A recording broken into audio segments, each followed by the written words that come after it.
Duty is sacrifice. It eclipses all things, even blood.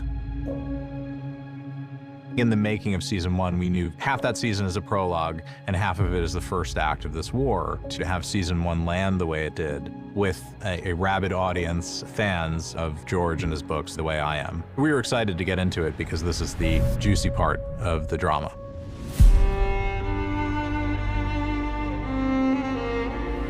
The North owes a great duty to the Seven Kingdoms, one older than any oath.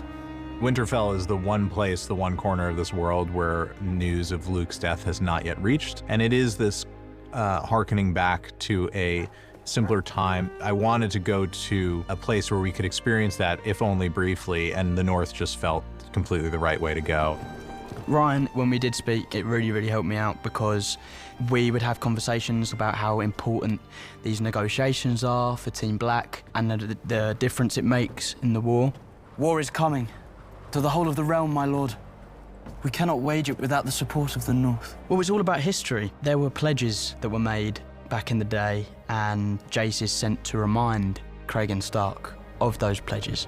If your Greybeards can fight, the Queen will have them. They will fight hard, like Northerners. Rhaenyra heard the news that Luke has died on a mission that she sent him on, so there's guilt involved. And she's a mother who's lost a son and has to go through the sort of necessary grieving process that Daemon, her husband, can't really appreciate or understand. She goes and tries to make peace with Luke's demise, but she cannot settle in it because it is unsettled business until part of Arrax washes ashore. Going in search of evidence is quite fundamentally important to her. I guess one of the sort of maddest things about death is that it seems sort of impossible, especially because really the overriding feeling often is you just sit with the absence, and so anything that has like a tangibility about it, I think, is vitally important. Her son's cloak, the wing of his dragon. I think it's devastating, but I think it galvanizes a vengeful feeling, one that maybe she hasn't paid so much mind to previously. I think that Rhaenys is probably one of the few people that Daemon knows he can't mess with, although I suspect probably wants to. We're going to King's Landing. To what end? Killing Vhagar. When those two meet, it's kind of like a panther meets a kind of electric eel. Really dangerous combination. He's essentially ready to go to war and get payback. It was nice to throw those characters into conflict with one another. I think you can tell from even her demeanor the way Rhaenys thinks of Daemon. Daemon believes that he's, of course, completely in the right and has the power to order Rhaenys around. Fly with me. It is a command. Would that you were the king. Where is Jaehaerys? What do you need of him? Taken into the small council. He'll be king one day. He must begin his instruction. What if he does not want to be king? Where is he? One of the things I loved about Game of Thrones was character humor, and you know, that we could spend a lot of time being dour in this world, and it's so important to have humor. And when I first saw what Tom Glyn Carney was doing with Aegon, I thought, he's finding humor where I didn't know it existed, and it's painful. A guy who's way in over his head, who really wants to do well, but it just can't make a right move, no matter what he does. Aegon the Magnanimous. Hail King Aegon! The Magnanimous? I think Aegon is the kind of father that encourages bad behavior because he finds it funny. He loves his kids. I have no doubt about that. He loves his kids dearly, but he's not one to discipline them.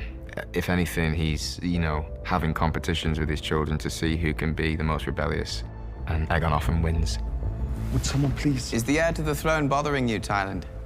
We see him come into the small council meeting with Jaehaerys, and you know, he's spurring him on. He's wanting him to be more of a rebel, more of a nuisance, just like his old man.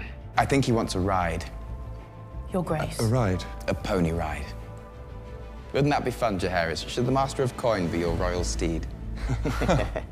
It's meant to be a moment of fun, a bit, and yes, look, Aegon brings his 4-year-old to work, but I think on a perhaps nuanced character level, this is the thing that Viserys never did for Aegon. And Aegon did not study at the feet of his father. His father had his male heir and then essentially said, well, that box is ticked. He was ill. I think he enjoyed having a son, but didn't put in the work the way he did with Rhaenyra when he was a younger man. And I think Aegon resents that and feels that part of the reason that he's not seen as being suited for the crown or the throne is because he didn't get that training from his father. So now he's going to make up for that tenfold with Jaehaerys. Alicent's been in a marriage that was loving, but not exactly romantic or physical for quite some time. Cole has got a lot of issues. One of the things I love about the character is that he is a knight in shining armor and sort of classically handsome and probably the most messed up person in the story in many ways. You know, clinging to notions of purity and duty and just flagrantly breaking them left and right. So there's a lot of complex things driving the moves the closer and closer between Alicent and Cole. And it takes a leap forward, but nothing is simple with them. So for every leap forward, there's a pushback. We cannot. Again. There's a lot of wonderful tension there. I mean, I think there's love, but there's a lot of mess, too. Grace? Good day. I think ultimately they're two very lost people in a pretty unforgiving world. And I think there's always been, you know, since the very first episode, Alicent, you know, had her eye on Criston Cole, and then she was a young lady, and now she's the queen of the Seven Kingdoms.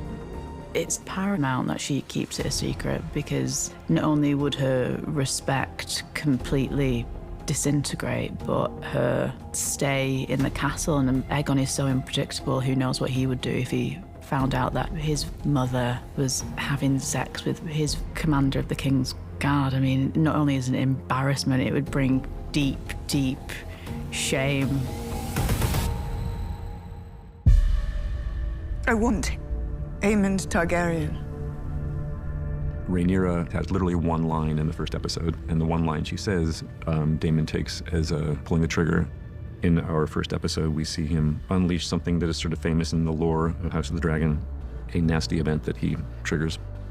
When Rhaenyra declares that she wants Aemond, I think it's an admission of a possibly shameful desire. And I think that admission is made directly to Daemon. I think it's also an admission of their similarity. She sort of discloses another way in which they actually share a darkness. I want Aemond Targaryen becomes the battle cry that then resonates across the entire season, because that is the next domino to fall in this back and forth that sets in motion horrible attack and counterattack that continues, and the atrocities grow worse and worse as they go. In our story, it's Miss Arya, who has got her tentacles into every part of King's Landing, is able to provide connections for Daemon to exact revenge. I think it really is a big deal for the fans because it keeps getting referred to, and I don't know the characters' actual names. They're forever in lore as Blood and Cheese. Who the fuck is she? She's the queen, she is. A son for a son, he said. The boldest thing that I think we did there was decide to give the last 10 minutes of the episode over to these two characters that we had never met before and rely on them to take us through the end of the story, and to see, hopefully, as they go deeper and deeper into the Red Keep and as we're spending more and more screen time on them, that something horrible is going to happen in there. And knowing that you're watching Game of Thrones and you don't know what is going to come for you from where, and seeing that play out, hopefully, is the fun and the horror for the audience that's yet to come.